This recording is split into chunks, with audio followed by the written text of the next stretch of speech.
नमस्कार, IND special ticket पर तलवार में आपका स्वागत है। मैं हूं सुनील श्रीवास्तव। जी हां, मिशन 2023 को लेकर कांग्रेस और बीजेपी लगातार तैयारियां कर रही हैं, लगातार मैराथन बैठकें हैं और कहां कैसी वोट बैंक बढ़ाया जाए इसकी रणनीति पर विचार विमर्श हो रहा है। लेकिन इन पार्टियों के सामने अब सबसे बड़ी चुनौती एक और आने वाली है कि कई नेता ऐसे हैं जो भाजपा के दिग्गज नेता हैं, लेकिन वहां से कहीं ना कहीं 2018 के बाद जब सत्ता परिवर्तन हुआ और कई कांग्रेस के विधायक सरकार छोड़कर कांग्रेस की बीजेपी में शामिल हो गए, तो ऐसे में उन जगहों पर उपचुनाव के दौरान उन लोगों को टिकट दिए गए कांग्रेसियों को भाजपा की तरफ से। अब क्योंकि 2023 में एक बार फिर विधानसभा चुनाव है और ऐसे में तलवार लटक गई है उन भाजपा नेताओं के टिकटों पर जो उन विधानसभा सीटों से अब तक जीतते आए हैं और सरकार में मंत्री बनते आए हैं। यानी ऐसे नेताओं का भविष्य अब अधर में लटका हुआ है, या यूं कहें कि उनके टिकट को लेकर अभी भी संशय की स्थिति है, क्योंकि जहां से वो चुनाव लड़ते थे वहां से कांग्रेस से आए हुए विधायक या नेता आज के समय में वहां से विधायक हैं। तो ऐसे में कई दिग्गज नेता हैं बीजेपी के जिनके टिकटों पर संकट है या संकट के बादल मंडरा रहे हैं। उनमें अगर हम बात करें तो दीपक जोशी जी हैं, जयंत मलैया जी हैं, गौरीशंकर सेजवार हैं, जयभान सिंह पवैया हैं, और अगर हम बात करें तो कई ऐसे नाम हैं जो 28 विधानसभा उपचुनाव हुए, उसमें से कई नेता ऐसे जो चुनाव हार गए, उसमें इमरती देवी भी हैं, ऐदल सिंह कंसाना भी हैं, और भी कई ऐसे नाम हैं जो चुनाव हार गए। मुन्नालाल गोयल हैं जिनको टिकट की दरकार है, जो भाजपा में हाथ पैर मार रहे हैं टिकट के लिए। तो कुल मिलाकर ऐसे नेताओं के कारण अब बीजेपी के जो कर्मठ या यूं कहें बीजेपी के दिग्गज नेता हैं उनके टिकट पर संकट मंडरा रहा है। और बीजेपी के सामने भी अब एक बड़ी चुनौती है कि नेताओं को देखें या फिर अपने जो सालों से दरी उठाने से लेकर मंत्रिमंडल में जगह बनाने तक काबिज हुए हैं नेता, ऐसे नेताओं को टिकट दें। तो एक बड़ी चुनौती है बीजेपी के सामने। इसी पर चर्चा करेंगे। चर्चा के पहले सुनाते हैं कि कांग्रेस और बीजेपी का क्या कहना है इस मामले को लेकर। भारतीय जनता पार्टी का प्रत्येक कार्यकर्ता एक ही उद्देश्य के साथ चलता है कि राष्ट्र सर्वोपरि है, और इसीलिए हम ये कहते हैं कि व्यक्ति से ऊपर दल और दल से ऊपर जो है वो राष्ट्र है। उसी भाव से सभी काम करते हैं। ये कांग्रेस पार्टी नहीं है जहां पर दिग्विजय सिंह का एक गुट मिलेगा, अजय सिंह राहुल भैया का एक गुट मिलेगा, जीतू पटवारी का अलग मिलेगा, कमलनाथ का अलग मिलेगा। इसलिए इस प्रकार की बातें भारतीय जनता पार्टी में धरातल पर कहीं पर भी दिखाई नहीं देती हैं। सभी का एक ही भाव है मध्य प्रदेश का निर्माण, मध्य प्रदेश को किस तरीके से स्वर्णिम प्रदेश बनाया जाए और किस तरीके से राष्ट्र के निर्माण के लिए उसमें कंट्रीब्यूशन किया जा सकता है। जब से भारतीय जनता पार्टी ने इस तरह का कृत्य किया सरकार गिराने का और भाजपा में नेताओं को कांग्रेस के लेके गए, तब से ही हमने कहा था कि यह अंतर्कलह बढ़ती जाएगी।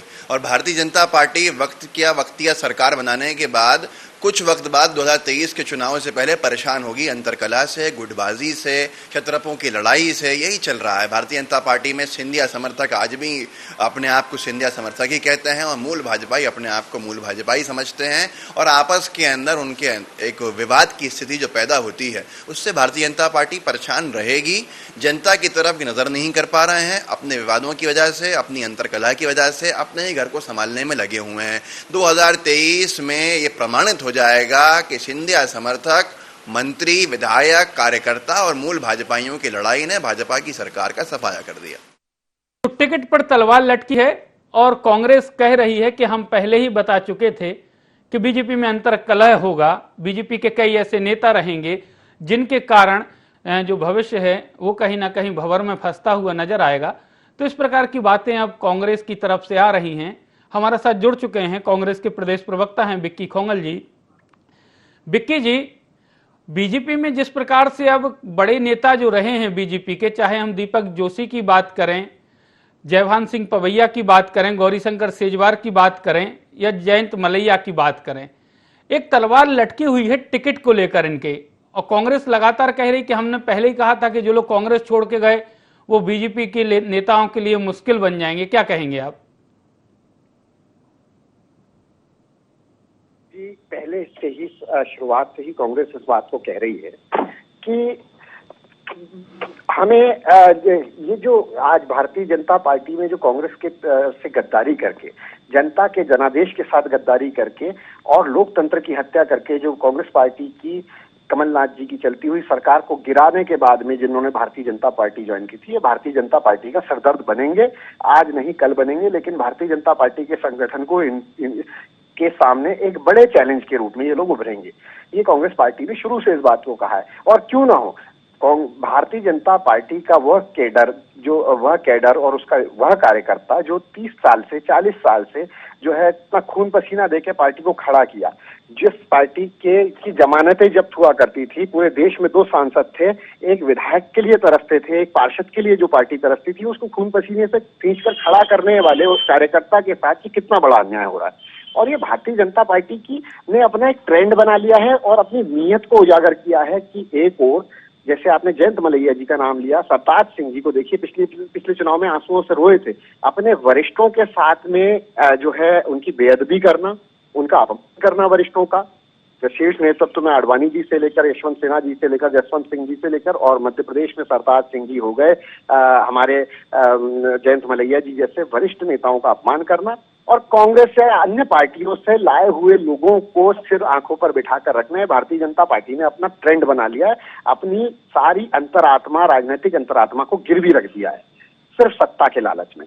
तो हमने तो ये बात शुरू से कही थी और वो बात आज उजागर भी हो रही है, और आप स्वयं सारे सम्मानित मीडिया इस बात को नोटिस कर रहा है, प्रदेश की जनता इस बात को नोटिस कर रही है और समझ रही है कि राजनीतिक लालच में किस स्तर तक जाते हैं। जहां एक और प्रधानमंत्री वंशवाद की बड़ी बड़ी बातें करते हैं, वहां दूसरी ओर उन्हें कांग्रेस से आए हुए आयातित नेताओं में वंशवाद नहीं दिखाई देता, ना ज्योतिरादित्य सिंधिया में दिखाई देता, ना जो है और किसी कांग्रेस के आयातित किसी और नेता में दिखाई देता है। तो ये जो दोमुही और डबल स्टैंडर्ड्स वाली नीति है भारतीय जनता पार्टी को, ये भारतीय जनता पार्टी को तत्कालिक सत्ता तो दे देगी, लेकिन ये जनता के लिए और देश की अर्थव्यवस्था से लेकर देश की प्रगति और उन्नति के लिए बहुत ही अफसोसजनक है, निहायत ही जो है कंडेम्नेबल है।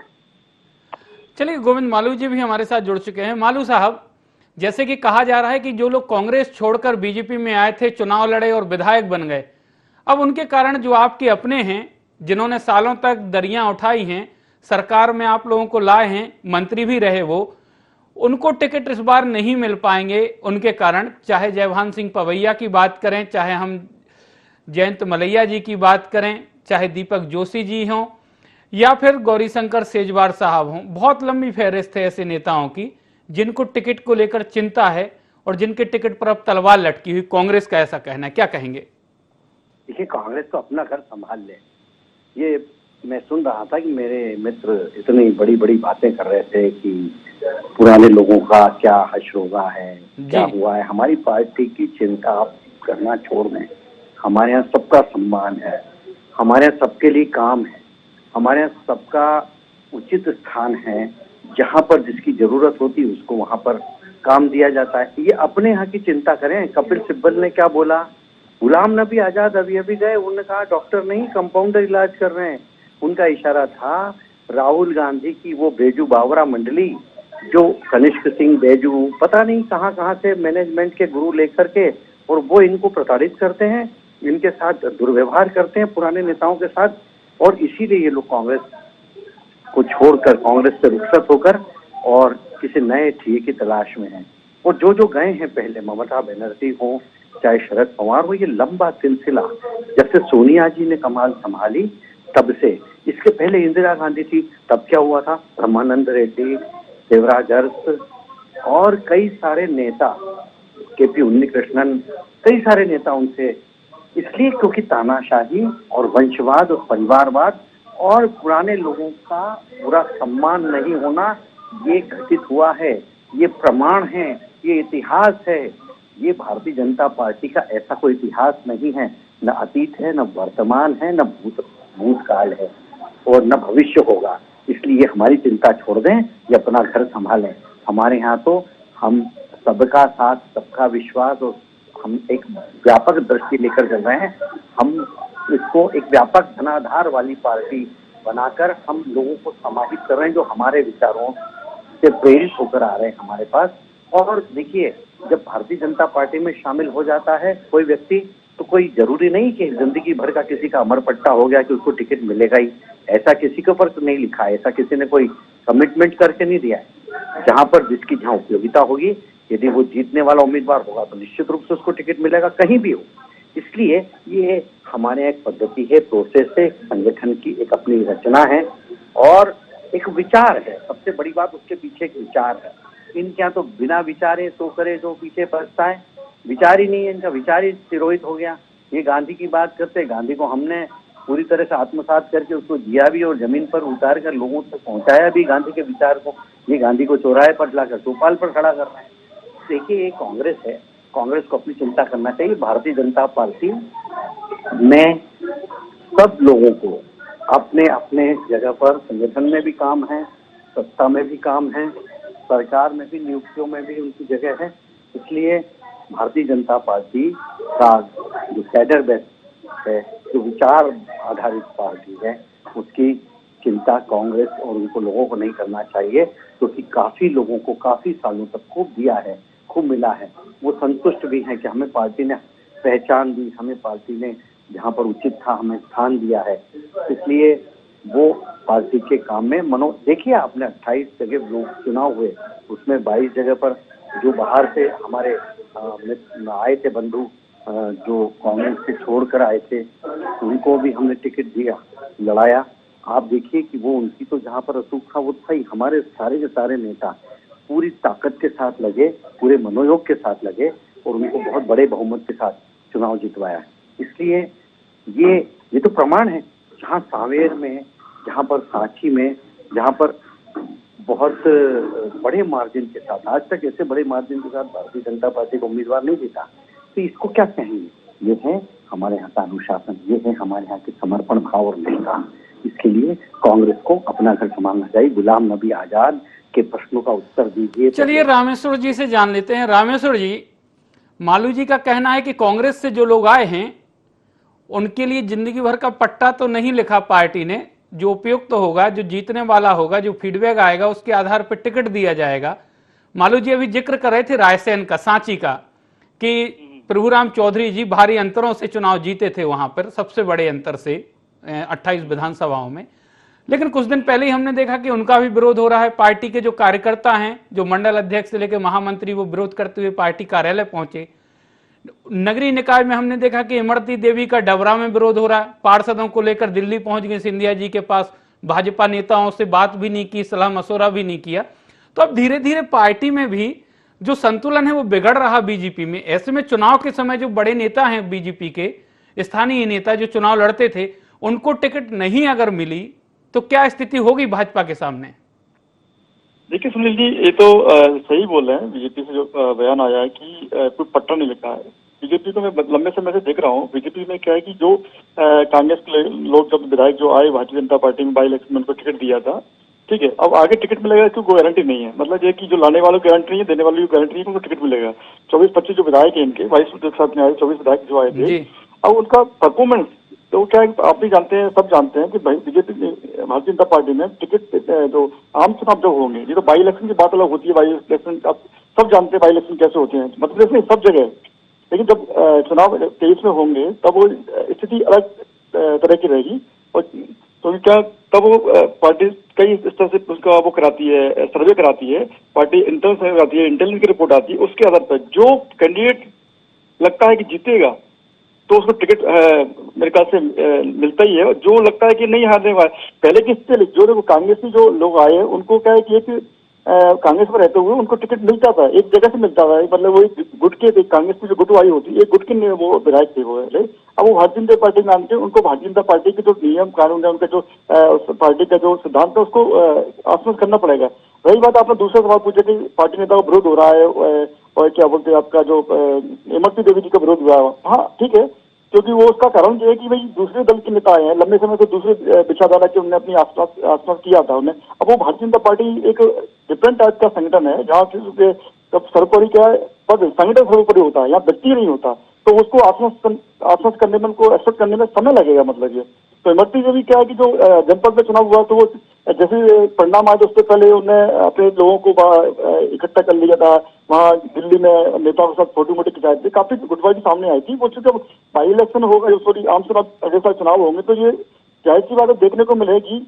और भी कई जगह से आप निकाय चुनाव में देखेंगे तो वहाँ ये जब ग्वालियर का हुआ था, आपका महापौर का चुनाव हुआ था, मुरैना का हुआ था, खासकर ये जो विरोध जहाँ हुआ था वो भारतीय जनता पार्टी के उन जगहों में हुआ जहाँ भारतीय जनता पार्टी में कांग्रेस के जो नेता आए हुए हैं या कांग्रेस के जो दूसरे खेमे के जो भारतीय जनता पार्टी में आ चुके हैं, वहां जहाँ विरोध हुआ था, चाहे ग्वालियर हो, चाहे आपने सांची की बात की प्रभुराम चौधरी जी की, तो वो भी चूंकि वो कांग्रेस से आए वो नेता है, तो वो कारण क्या है कि हम देख पा रहे हैं कि जो भारतीय जनता पार्टी के जो कार्यकर्ता अपेक्षा करता है कि संगठन के माध्यम से जो पार्टी के नेता हैं, मंत्री हैं, विधायक हैं, जो हमारा काम कर रहे हैं, मतलब जनता के हमारे सिफारिश के आधार पर एक्शन लें, तो शायद उनको भारतीय जनता पार्टी के जो मूल कार्यकर्ता हैं, जो लंबे समय से दबी बचाने काम करते आए हैं, मतलब संघर्ष किया, वो कार्यकर्ता उसकी मतलब उनकी उम्मीदों पे काम नहीं हो पा रहा है, मतलब सिफारिश कहते हैं कि इसका काम हो जाए, ये जो भी हो जाए काम हो जाए, वो शायद उनको नहीं। तो विरोध जो आता है वो कई बार हम देखते हैं भारतीय जनता पार्टी के प्रदेश मुख्यालय में भी कई अपनी वो दुकड़ा रोने आते हैं, मतलब दुकड़ा सबने यूज कर रहा हूँ कि वो वास्तव में दुकड़ा रोने आते हैं मेरे कि भाई सुनवाई नहीं हो रही है। तो सुनील जी मैं कहना चाहूंगा कि अभी भारतीय जनता पार्टी का काफी चलने का आएंगे, मतलब जो है उसमें ऐसा अपन वो सही ठीक कह रहे हैं माली जी की बात को फिर से मैं दोहराना चाहता हूँ कि वो कि पट्टा नहीं लगाया उन्होंने, शब्द जो यूज किया वो पट्टा नहीं लगाया। ठीक बात है कि आप किसी का पट्टा नहीं, क्योंकि पिछले चुनाव में भी आप देखें 18 से पहले भी 13 में जो लोग आए भारतीय जनता पार्टी में शामिल हुए थे दूसरे, उनको तत्काल टिकट दिया था, बाद में उनका परफॉर्मेंस नहीं दिखा पाए, वो भारतीय जनता पार्टी की जो सरकार है, संगठन की मंशा में सब जनता के बीच काम नहीं कर पाए, उनका फीडबैक जो नहीं आया चाहती थी, तो उनका टिकट कटे थे, चाहे वो पार्लियामेंट के इलेक्शन हो, चाहे वो आपका विधानसभा का इलेक्शन हो। अभी जो नगरीय निकाय में भी ऐसी सिचुएशन बनी थी, नहीं दे पाए, टिकट नहीं दे पाए। तो मैं यही काफी स्थिति अभी जो चुनाव में बदलेगी, तो इस तरह से अपन ये नहीं कह सकते कि भाई कि उनको सबको टिकट मिल जाए या एक ही समर्थक नेता के समर्थक लोगों को टिकट मिलेगा, बिल्कुल मतलब संभव नहीं है। मतलब क्योंकि क्या है कि कई स्थिति ये होती है कि बड़े बड़े नेता भी अपने समर्थक को, जो कट्टर समर्थक उसको भी छाकर टिकट दिला पाते हैं। अपन ने नगरीय निकाय चुनाव हुआ था तब भोपाल की स्थिति बनी थी, आपके इंदौर में महापौर की टिकट की स्थिति बनी थी, तब कैसे नाम चले, जो नाम आए थे एक समय अटपटे नाम सामने आए थे जिनकी को उम्मीद नहीं की थी, वो पार्टी की उसमें भी नहीं थे कि भाई वो बरकत नहीं एक्टिव कार्यकर्ता हो या बड़े कोई नेता हो, बड़ा चेहरा हो, लेकिन सेंटर में तय किया कि एक चुनाव लड़ेंगे। तो भारतीय जनता पार्टी में क्या है कि एक नेता वाला काम नहीं चलता, भारतीय जनता पार्टी संगठन सर्वोपरि है, जो संगठन तय कर दिया बिल्कुल बीजेपी में संगठन सर्वोपरि है। विक्की जी, कांग्रेस में जो कांग्रेस छोड़कर बीजेपी में आए, उनकी गारंटी नहीं है कि उनको ही टिकट बीजेपी दे, लेकिन इस बात की क्या गारंटी है कि जो बीजेपी से जिनको टिकट नहीं मिलेगा और अगर वो कांग्रेस की ओर रुख कर लेंगे तो कांग्रेस उनको टिकट नहीं देगी? क्योंकि 28 विधानसभा उपचुनाव में हमने देखा कि कई ऐसे नेता जो कांग्रेस छोड़कर बीजेपी में गए, उनको टिकट दिया गया तो बीजेपी के जो नेता वहां से चुनाव लड़ते थे वो बीजेपी छोड़ कांग्रेस में आ गए और आपने उनको वहां से चुनावी मैदान में उतार दिया। तो 23 में ऐसी स्थिति ना बने, इसकी क्या गारंटी है? देखिए, सत्ता के साथ सुनील जी प्रत्येक व्यक्ति सत्ता के साथ रहता है और सत्ता के विरोध में जाकर मैदान पर अपनी आम जनता की, अपने मतदाता की लड़ाई को लड़ने के लिए जिगर चाहिए, मादा चाहिए जी। और यदि कोई ऐसा व्यक्ति होता है जो सत्ता से जो है बगावत करके अपनी जनता के हितों को सर्वोपरि मानते हुए यदि कांग्रेस पार्टी की तरफ आया है, तो कांग्रेस पार्टी ने सदैव उस बात का सम्मान किया है। सत्ता के लालच में आने वालों का सम्मान कांग्रेस ने नहीं कभी किया, इस बात को आप समझिए। भारतीय जनता पार्टी में आज 3 गुट हो गए, एक नाराज गुट, एक महाराज गुट, एक शिवराज गुट। आज ये गुट कैसे बनते हैं? भारतीय जनता पार्टी जो कांग्रेस पर आरोप लगाती थी गुटबाजी का, आज उसी से क्यों त्रस्त होती जा रही है, जैसा कि हमारे पत्रकार महोदय ने कहा है, जाकर साहब ने। तो आज ये स्थिति क्यों बनी? क्योंकि अटल और आडवाणी युग की जो पार्टी थी, पार्टी की जो मूल सिद्धांत थे, पार्टी की जो रीति नीति थी, आज उससे कोसों दूर भारतीय जनता पार्टी मोदी और अमित शाह के युग में आ चुकी है। मोदी और अमित शाह के युग में सिर्फ सत्ता की लालच, सत्ता की हवस जो है वो सर्वोपरि हो चुकी है। आज आप देखिए, गुलाम नबी आजाद की तो बातें करते हैं, लेकिन क्या आप कभी आडवाणी जी की बात करते हैं? क्या आप कभी यशवंत सिन्हा की बात करते हैं? अगर दूसरी पीढ़ी में आ जाए तो शत्रुघ्न सिन्हा जी की बात की जाती है, कीर्ति आजाद साहब की बात की जाती है, नवजोत सिंह सिद्धू की बात की जाती है, अभी शाहनवाज हुसैन को रेप केस के आरोप में गिरफ्तार किया गया, उनकी बात की जाती है। अभी मार्गदर्शक मंडल से थोड़े दिनों पहले ही हटाया गया देश के सबसे अच्छे काम करने वाले कैबिनेट मंत्री जो है नितिन गडकरी साहब को संसदीय बोर्ड से हटाया गया, क्या उसकी बात की जा रही है? हमारे मुख्यमंत्री माननीय शिवराज सिंह चौहान जी को संसदीय बोर्ड से बाहर का रास्ता दिखाया गया, क्या उसकी बात भारतीय जनता पार्टी के लोग कभी करते हैं? तो देखिए, कांग्रेस के ऊपर आरोप लगाना बहुत आसान है, लेकिन कांग्रेस जिन रीति नीतियों को लेकर राजनीति कर रही है, जिन मूल्यों को लेकर राजनीति कर रही है, और जिस भारत को एकता के सूत्र में बांधने की बात कर रही है, भारत में शिक्षा हो गई, कमरतोड़ महंगाई हो गई, बेरोजगारी हो गई, जिन मुद्दों पर कांग्रेस पार्टी आज काम कर रही है, उसकी आज देश को आवश्यकता है। एक छोटी सी बात का उदाहरण देकर मैं अपनी बात को समाप्त करूंगा कि आप सांची की बात कर रहे थे, प्रभुराम चौधरी जी। माना कि वो 68,000 वोटों से चुनाव जीते, लोकतंत्र में चुनाव जीते और हारे जाते हैं, लेकिन आप समझिए, दमोह उपचुनाव में यही प्रभुराम चौधरी कोरोना काल के अंदर अपने प्रदेश की 7.5 करोड़ जनता को बेसहारा छोड़कर दमोह उपचुनाव प्रचार करते हुए दिखाई दे रहे थे। वहां मलेरिया और डेंगू जैसी बीमारियां जब फैल रही थी तो 4-4 बच्चे एक अस्पताल के एक बेड पर इलाज करा रहे थे। हमारे जिला स्वास्थ्य केंद्रों के क्या हालात हैं, बाइक पर लाशों को लेके जाना पड़ता है, हाथ ठेलों पर बाइक लाशों को लेके जाया जा रहा है, छोटे छोटे मासूम बच्चे जिला अस्पताल के सामने दम तोड़ रहे हैं, उनको एम्बुलेंस नहीं मिल रही। यही स्वास्थ्य सेवाएं आप दे पा रहे हो, इसीलिए आयात किया था इन लोगों को जो है कांग्रेस पार्टी से। तो कहीं ना कहीं जनता इस चीज का जो भुगतान है वो जनता भुगतती है, इस चीज का जो खामियाजा है वो प्रदेश की 7.5 करोड़ जनता को भुगतना पड़ता है। इसीलिए हम इन मूल्यों के खिलाफ है। क्या कमलनाथ जी नहीं कर सकते थे खरीद फरोख्त मुख्यमंत्री रहते हुए? लेते हैं मालू जी, बीजेपी के सामने अब दोहरी चुनौती रहेगी। एक तो सबसे बड़ी चुनौती रहेगी कि कैसे तालमेल बिठा पाएं। जैसे आपने कहा कि सर्वे के आधार पे या परफॉर्मेंस के आधार पे आप टिकट देंगे, चाहे कांग्रेस से आए हों या फिर आपके कार्यकर्ता हों, टिकट देंगे। लेकिन जिनको टिकट नहीं मिलेगा वो 28 उपचुनाव जैसी स्थिति ना हो कि सतीश सिकरवार से लेकर सुरेश राजे और तमाम ऐसे कई नाम हैं आपके, पारुल साहू से लेकर, कि जो बीजेपी छोड़ कांग्रेस में चले गए और आपके लिए मुसीबत का सबब बन गए। तो ऐसा ना हो कि जिनको आप टिकट काटेंगे जिनका, वो फिर कांग्रेस की तरफ रुख कर जाएं और कांग्रेस उनको टिकट दे दे आपके नाराज नेताओं को।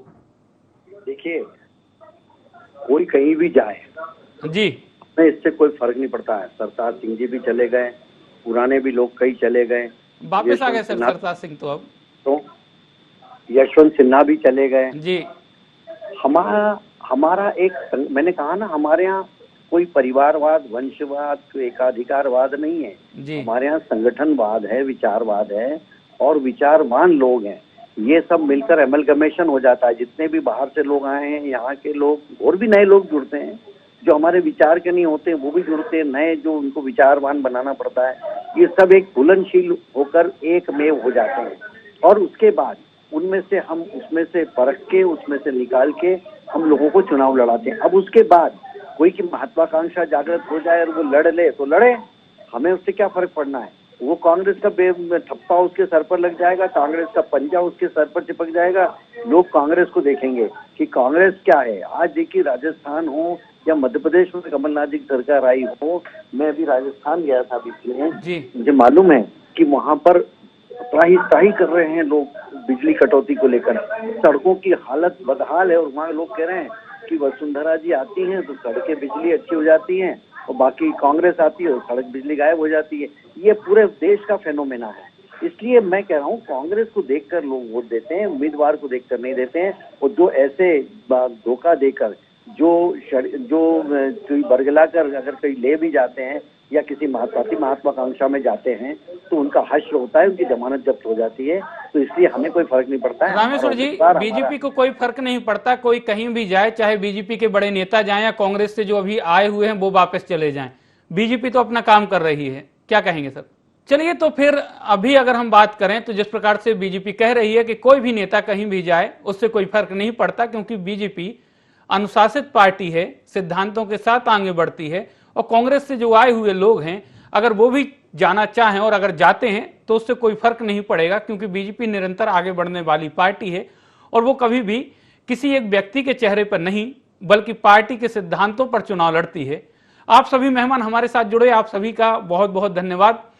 तो कुल मिलाकर जिनके टिकटों को लेकर अब तलवार लटकी है, या फिर ये माना जा सकता है कि कई लोगों का फीडबैक, चाहे संघ के सर्वे की बात करें या फिर पार्टी के सर्वे की बात करें, निगेटिव आ रहा है। उनकी जरूर धड़कनें जरूर बढ़ गई होंगी, लेकिन अब उनको चिंता करनी पड़ेगी और पार्टी के सामने भी चुनौती है कि टिकट अगर किसी और को देते हैं तो कहीं बगावत ना हो जाए। इस बगावत को कैसे संभालेगी पार्टी और नेताओं में तालमेल कैसे बिठाएगी, यह भी बीजेपी के सामने एक बड़ी चुनौती होगी। तो देखना होगा कि बीजेपी इस चुनौती का सामना कैसे करती है और जिन नेताओं की टिकटों पर तलवार लटकी है उनका अगला कदम क्या होगा। IND स्पेशल में फिलहाल इतना ही। कल फिर किसी मुद्दे के साथ आपके सामने हाजिर होंगे, तब तक हमें दीजिए इजाजत। नमस्कार।